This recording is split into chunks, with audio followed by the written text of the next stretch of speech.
What's going on, guys? It's me from the channel. Today we're talking about the mystery of the Screaming Mummies. In 1826, a British soldier was in the Egyptian Museum in London. He noticed something strange. Every night at exactly 11 o'clock, he would hear chains dragging metal moans. He told his friends and they all agreed to stay late and see what it was. They heard the chains dragging, and then a blood-curdling scream. They ran out of the museum just in time to see the shadow of a man dragging himself up the wall of the building. Was it a ghost, an escaped convict, a crazed fan of horror movies? Well, we don't know because this story doesn't have an ending. But here's one that does. In 1921, workers were excavating the Egyptian tomb of an ancient priest.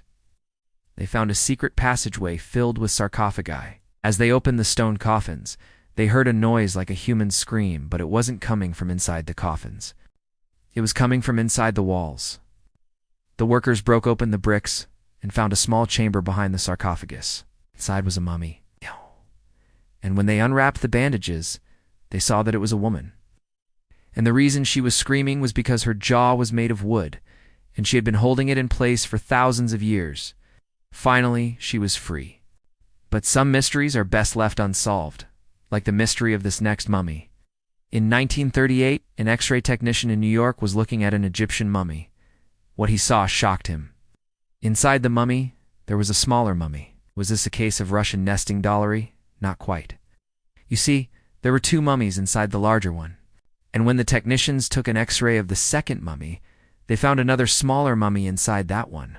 When they X-rayed that mummy, they found yet another mummy inside. How many mummies were in this larger outer mummy? Well, we don't know, because they stopped counting after they found 3. But it makes you wonder, how big was this thing? And why did they keep putting mummies inside each other? Did they run out of room in the tomb? Or did they just really like each other a lot? Okay, one more, and then I'll leave you alone. In 2004, scientists in Italy were restoring a 2,000-year-old Roman fresco. They uncovered a secret compartment behind the painting, and inside was a mummy. Now, the weird thing is that this was an Egyptian mummy in Italy. How did it get there? Nobody knows. All right, thanks for watching. Bye.